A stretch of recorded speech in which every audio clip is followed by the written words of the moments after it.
Hi happy day. என்னோட லைஃப்ல நான் இவ்வளோ போல்டா மாறுவேன்னு நினைச்சு கூட பார்த்ததில்ல.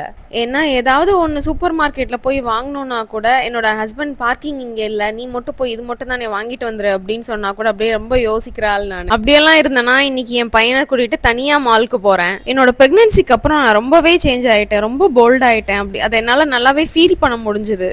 என் பையன் என் லைஃப்ல வந்ததுக்கு அப்புறம் என்னால எதையுமே ஃபேஸ் பண்ண முடியுங்கிற தைரியம் வந்துச்சு எனக்கு. எல்லாரோட லைஃப்லயும் அப்படிதானா இல்ல எனக்கு தான் இப்படி பிரெக்னன்சிக்கு அப்புறம் நான் சேஞ்ச் ஆயிருக்கேனான்னு எனக்கு தெரியல.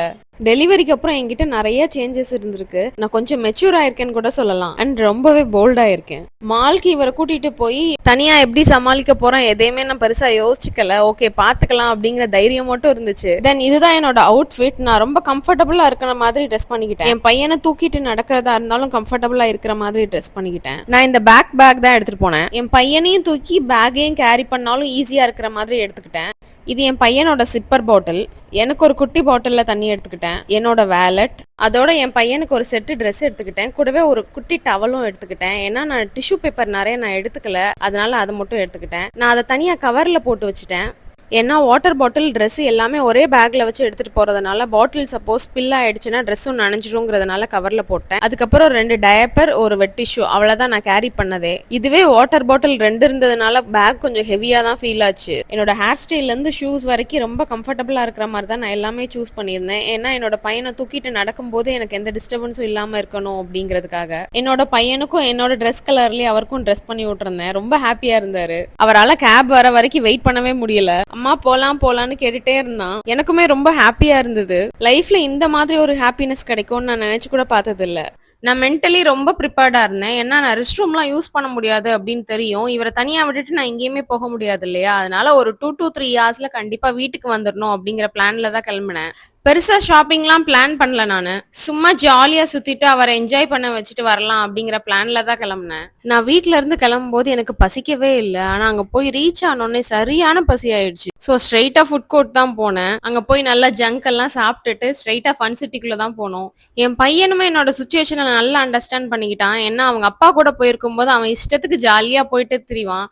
ஆனா என் கூட வந்திருக்கும் போது என்னை விட்டு 2 ஸ்டெப் தாண்டி போனாலே அதுன்னு கூப்பிட்ட உடனே பேசாம நின்னுட்டு என் கூடவே தான் வந்துட்டு இருந்தான். ரொம்ப ஜாலியா என்ஜாய் பண்ணிட்டு இருந்தாரு. அவரால் ஒரு பிளேஸ்ல நிக்கவே முடியல, அவ்வளவு ஹாப்பியா துருன்னு ஓடிக்கிட்டே இருந்தாரு. ஒரு டைம்க்கு அப்புறம் போதும் அப்படின்னு எனக்கு தோணுனதுனால ஓகே கிளம்பலாம் அப்படின்னு டிசைட் பண்ணிட்டு அவரை கூப்பிட்டா வரவே மாட்டேன்ட்டான். கம்பல் பண்ணி தான் தூக்கிட்டு வந்தேன். அழுதுட்டே தான் வந்தாரு.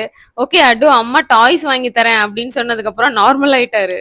அங்கேருந்து ஸ்ட்ரெயிட்டா ஹேம்லிஸ் தான் கூட்டிட்டு போனேன். ரொம்ப ஹாப்பியா ஜாலியா அங்கேயும் விளையாடிட்டே தான் இருந்தான். டாய்ஸ் வாங்கணுங்கிறத தாண்டி ரொம்ப என்ஜாய் பண்ணி விளையாடிட்டு இருந்தான். எனக்கு அப்பவே ரொம்ப தோண ஆரம்பிச்சிச்சு, ஓகே நம்ம ரைட் டெசிஷன் தான் எடுத்திருக்கோம், இந்த மாதிரி அடிக்கடி கூட்டிட்டு வரலாம் போல அப்படின்னு தோணிடுச்சு. உள்ள போன உடனே அவரை ஃப்ரீயா விட்டுட்டேன், எல்லாத்தையும் நல்லா எக்ஸ்ப்ளோர் பண்ணட்டும் அப்படிங்கிறதுக்காக.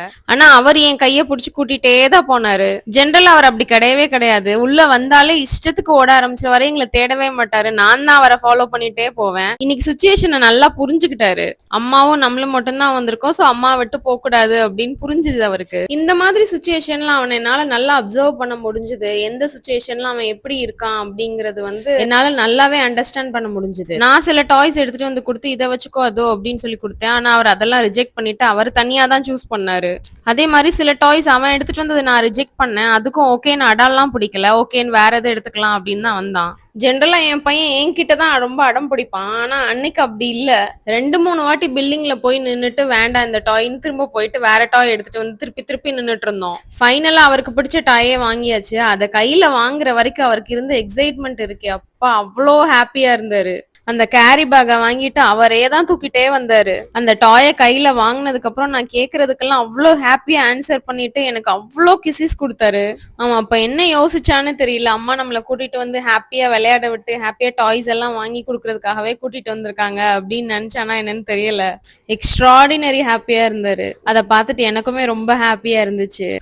அதை முடிச்சுட்டு ஸ்ட்ரெயிட்டா ஹோம் சென்டர் கூட்டிட்டு போனேன். எனக்கு ரொம்பவே தைரியம்னு சொல்லலாம். ஏன்னா இவரை வச்சுட்டு ஹோம் சென்டர் போறதெல்லாம் ரொம்பவே ரிஸ்க். இருந்தாலும் ஹோம் சென்டருக்குள்ள போய் கூட பார்க்காம வர மனசே வரல, அதனாலதான் கூட்டிட்டு போயிட்டேன். அங்க போனா நியூ ப்ராடக்ட்ஸ் நிறைய இருந்தது, சேலுக்கும் நிறைய போட்டிருந்தாங்க. நல்லாவே நிறைய கலெக்ஷன்ஸ் இருந்துச்சு. பட் என்னால பொறுமையா உட்காந்து பார்க்க முடியல. ஏன்னா நான் உன்னை பார்த்தா இவர் எதையாவது தட்டி விட்டு உடைச்சிட்டு வரோங்கிற பயம் இருந்துச்சு. அதனால அங்க சும்மா அப்படியே ரவுண்ட் அடிச்சுட்டு புதுசா என்னென்ன ப்ராடக்ட்ஸ் எல்லாம் வந்திருக்கு, எதெல்லாம் சேல்ல போட்டிருக்காங்க அப்படின்னு மட்டும் பார்த்து பார்த்துட்டு வந்துட்டேன். அங்க ஒண்ணும் வாங்கல. அங்கேருந்து எதையும் உடைக்காம பத்திரமா வெளியில வந்தாலே போதும் அப்படின்னு தோணிருச்சு. அதுக்கப்புறம் அங்கேருந்து அவர ஸ்ட்ரெயிட்டா லைஃப் ஸ்டைல் கூட்டிட்டு போனேன். அவருக்கு போய் ஸ்ட்ரெயிட்டா அவரோட செக்ஷன் தான் ஃபர்ஸ்ட் பார்த்தேன். என்னோட பையனுக்கு ட்ரெஸ் பார்த்துட்டு இருந்த வரைக்கும் பொறுமையா பக்கத்திலேயே விளையாடிட்டு இருந்தான். கொஞ்சம் கோஆப்பரேட்டிவா தான் இருந்தான். சோ என்னால சில ட்ரெஸ்ஸஸ் அவருக்கு வாங்க முடிஞ்சுது அங்க. பட் எதையுமே வச்சு மட்டும் பார்க்க விடல அவரு. என்ன டிஸ்டர்ப் பண்ணாம நீயே பார்த்து வாங்கிக்கோ அப்படிங்கிற மாரி இருந்தாரு. அதுக்கப்புறம் ஸ்ட்ரெயிட்டா ஃபீமேல் செக்ஷன் கூட்டிட்டு வந்துட்டேன். அங்கேருந்து செப்பல், ஹேண்ட்பேக், ட்ரெஸ் எல்லா செக்ஷன்லயும் ஃபுல்லா ரவுண்ட் அடிச்சுட்டு தான் வந்தேன். ஆனா அங்க அவரால பொறுமையா இருக்கவே முடியல. வேண்டாம் வாங்க போலாம் போலாம் அப்படின்னே சொல்லிட்டே இருந்தான். பட் எப்படியோ நானும் அவரை சமாளிச்சு ஃபுல் செக்ஷன்லயும் பார்த்துட்டு தான் வந்தேன். என்னால ஃபுல்லா ஷாப்பிங் பண்ண முடியல. ஆனா என்னென்ன கலெக்ஷன்ஸ் வந்திருக்கு, அது எப்படி இருக்கு அப்படின்னு நேர்ல பார்த்துட்டு வந்துட்டேன். ஏன்னா இவனை நான் தனியா விட்டுட்டு ட்ரையல் ரூம்லாம் போக முடியாது இல்லையா? அதனால என்னென்ன வந்திருக்கு அப்படின்னு மட்டும் பார்த்துட்டு வந்துட்டேன். நான் இந்த அளவு கூட எல்லாமே பார்த்துட்டு வருவேன் நான் நினைச்சு கூட பார்க்கல. ஏன்னா அவன் கிட்ட இருந்து இந்த அளவு கோஆப்பரேஷன் இருக்கும்னு நான் நினைக்கல. ஓவராலா நான் அவன தனியா கூட்டிட்டு வந்ததுல ரொம்பவே சாட்டிஸ்ஃபைடா இருந்தேன். அவன பத்தி நெறைய விஷயங்கள் நான் தெரிஞ்சுக்கிட்டேன் அப்படின்னு எனக்கு தோணுச்சு. அத தாண்டி நாங்க 2 பேரும் எவ்ளோ கூட்டம் இருந்தாலும் ஏன்னா அன்னைக்கு சாட்டர்டே பயங்கர கிரவுடா இருந்துச்சு. அந்த கிரவுடெல்லாம் தாண்டி நாங்க 2 பேரும் தனி உலகத்துல இருந்த மாதிரி எங்களுக்கு ஃபீல் ஆச்சு. ஏன்னா யாரு எவ்ளோ பேரு நடந்து போயிட்டு இருந்தாலும் நாங்க பாட்ட எங்க இஷ்டத்துக்கு ஹாப்பியா சிரிச்சுட்டு, ஓடிட்டு ரொம்ப ஃபன்னியா இருந்த மாதிரி இருந்துச்சு. எங்க 2 பேருக்குள்ள இருக்கிற பாண்ட் எனக்கு நல்லா தெரிஞ்சுது. இந்த வீடியோஸ் எல்லாம் நான் வீட்டுக்கு வந்து என் ஹஸ்பண்ட் கிட்ட காட்டும்போது, அவங்களே பார்த்துட்டு ரொம்ப ஹாப்பி ஆயிட்டு, இந்த மாதிரி அடிக்கடி போயிட்டு வாங்க. பார்க்கறதுக்கு ரொம்ப சந்தோஷமா இருக்கு அப்படின்னு சொல்லி சொன்னாங்க. கண்டிப்பா இந்த இடத்துல நான் என் ஹஸ்பண்டுக்கு ரொம்பவே தேங்க் பண்ணணும். ஏன்னா ஃபர்ஸ்ட் நான் போய் இந்த மாதிரி நான் அவன கூட்டிட்டு தனியா போறேன் அப்படின்னு சொல்லும்போது, அவங்க ஃபர்ஸ்ட் ஹெசிடேட் பண்ணாலும் அதுக்கப்புறம் நான் சொல்றத புரிஞ்சுட்டு ஓகே போயிட்டு வாங்க அப்படின்னு அவங்களும் தைரியமா எங்களை அனுப்பி வச்சாங்க. என்ன கேட்டா கண்டிப்பா எல்லா மாமிஸும் அவங்களோட கிட்டோட இந்த மாதிரி எங்கேயாவது போயிட்டு வரலாம். மாலுன்னு இல்ல. அவங்களுக்கு பிடிச்சமான பிளேஸ் எங்க வேணா அவங்க 2 பேரும் தனியா போயிட்டு அவங்களுக்கு பிடிச்சதெல்லாம் சாப்பிட்டுட்டு இந்த மாதிரி அவங்களுக்கு பிடிச்ச திங்ஸை வாங்கிட்டு வந்தா ரொம்ப ஹாப்பியா இருக்கும் அப்படின்னு எனக்கு தோணுது. ஏன்னா நாங்க 2 பேருமே நிஜமாவே ரொம்ப ஹாப்பியா இருந்தோம். ஒரு தனி வேர்ல்டுல இருந்த மாதிரி தான் இருந்துச்சு எங்களுக்கு. ஃபைனலா பிடிச்சதெல்லாம் சாப்பிட்டுட்டு ஹாப்பியா ரவுண்ட் அடிச்சுட்டு ரொம்ப ரொம்ப ஹாப்பியான டேவா போச்சு எங்களுக்கு.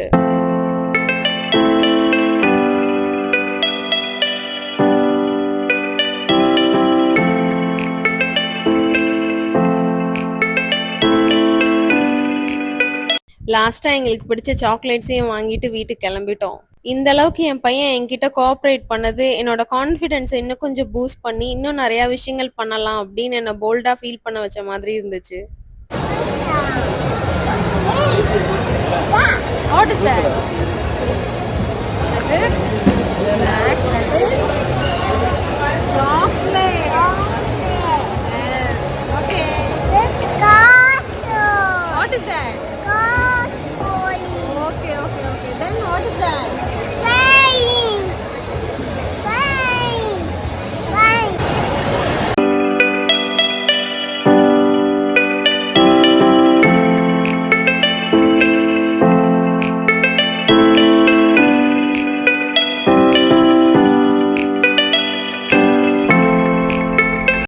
Thank you so much for watching.